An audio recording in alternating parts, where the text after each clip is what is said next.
We have a Viking gas oven where the door will not close on its own, so it's a little bit open all the time, and the light sometimes goes on and sometimes it won't heat. A lot of the heat escapes. So this is due to worn out hinges. We're going to change the hinge, and this is how you do it. This is a little bit different from most Viking ovens. Most Viking ovens, the hinge assembly is located inside the oven cavity. In this case, they're located inside the oven door, so it's a little bit different procedure. I think this might be the only video that shows this. There's little pins that come with the new hinges, and here we can see the part number for the hinges. We'll put a link in the description below the video so you can order these hinges. And you always want to replace both hinges at the same time, even though only one might be worn out. So we're putting these little pins in the holes, and we're going to remove these two plates on the right and left hand side. They're only held in by one Phillips head screw. So we'll take out the Phillips head screw. Hey guys, can you take just a second to click on the subscription link below? It really helps our channel, and also the bell notification, so every time we make a new video, we can send it right to you. We make a new video about once every week. Really appreciate that, and if you give us a thumbs up, it'd be great. Thank you.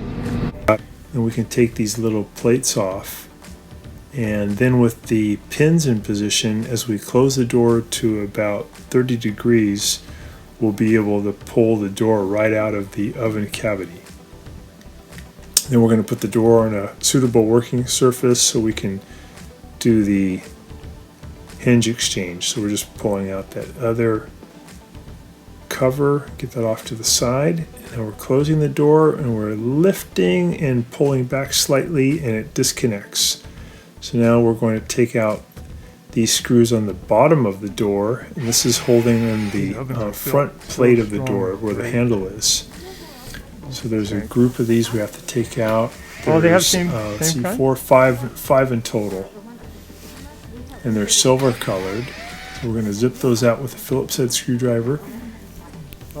And then there's two screws here, two black screws. This is actually near the top. This looks like the bottom, but it's actually the top of the oven door on the inside. There's two of them. Once those are out, we can set the oven door down and then remove the top panel and get that out of the way. That's going to give us good access to the hinges. Hinges are held in by a series of Phillips head screws that we have to remove also. So here's one of the hinges, and one of the difficulties with the new hinge and the old hinge is these little pins that are used to help you take the door out have to be taken out of the new hinge and put into the old one to help get the door out. But once you get the door out, you then have to take the pin out of the old hinge and reinsert it back into the new hinge. And it's kind of tricky because there's a lot of spring tension. So I'm using a little hammer here to help keep the hinge in position while I do that pin switch. Now I'm putting the new hinge into position, and I'm adding a Phillips head screw here at the top of the hinge to attach it to the door. So it's held in by three screws, one here at the top and then a couple at the bottom.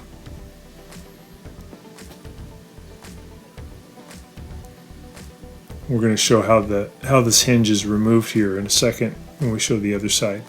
So I'm putting in the screw to hold it on the bottom, and then one comes in from the side. So it's held in really securely.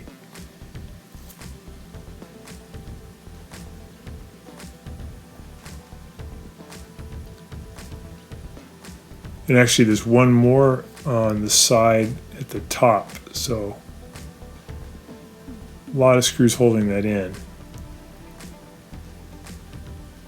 Get that one tight, and we'll switch over to the other side. That one's all ready to go. So if you have like a card table or something, it's probably better to do that than on the floor here. We just didn't have a good suitable surface. So this is the old one. We're going to take it out. This shows you how to take the old one out. You have to just zip out those Phillips head screws, one on the bottom, one on the side, another one on the side near the top, and one right in the middle on the top. And once those are out, you can just pull that whole hinge out. You can see on this hinge near the top, the spring is pretty messed up.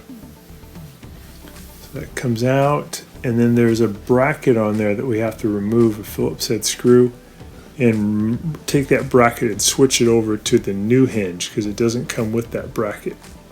I do that goofy little pin switch because that's what's holding the spring out in a position where I can work with it.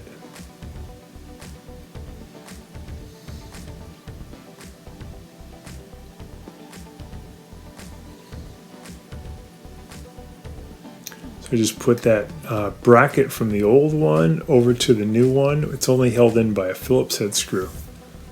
Now I can insert the new hinge and spring into the door, and then I can add those Phillips head screws to hold it in.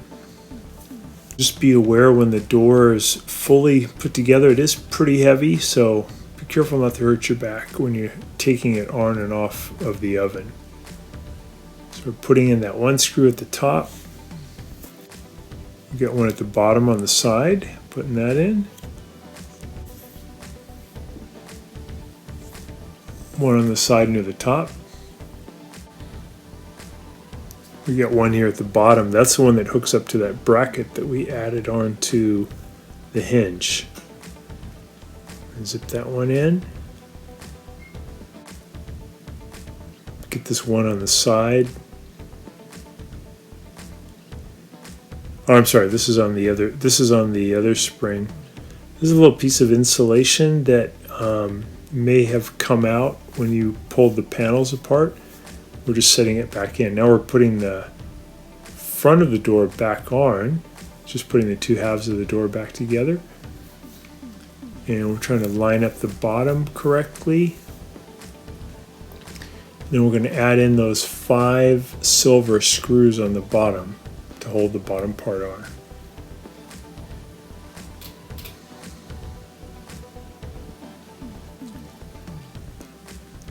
This is a double oven, and the upper oven, which gets used all the time, the spring system was worn out and the door would not quite close all the way. But the bottom oven that barely ever got used, even though it's 15 years old, was fine. So this is just a normal wear and tear problem. The springs get weaker as we open and close a bunch of times.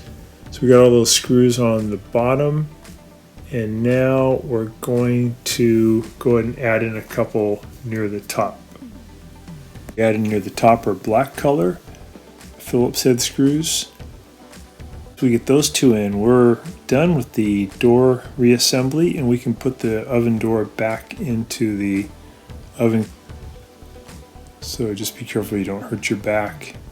There's a couple little pins that are in the new hinges that are going to keep the little arms open so we can push them into the oven cavity.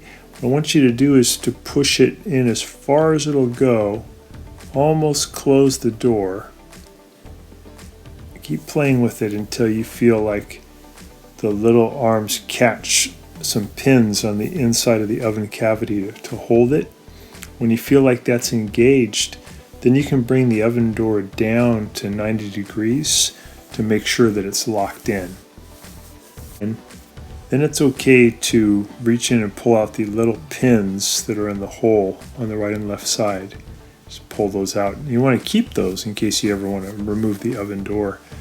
Now we're putting those plates back in. That's part of what holds the hinge in there too. So a Phillips head screw right there. We'll do the other side, and then you're pretty much done. You should feel like there's way more spring tension now that it's going to hold the door shut, because the springs are fresh and they have a lot more pulling power. More heat will escape, the light will not go on, and it'll heat just like it's supposed to. Probably get maybe another 10 or 15 years out of that. Thanks so much for watching our video. Please leave any comments or questions in the comment section below. We really appreciate that. We have a really nice video coming up for you right here that I think you'll enjoy, very similar, dealing with appliance repair. So thanks again for watching our video.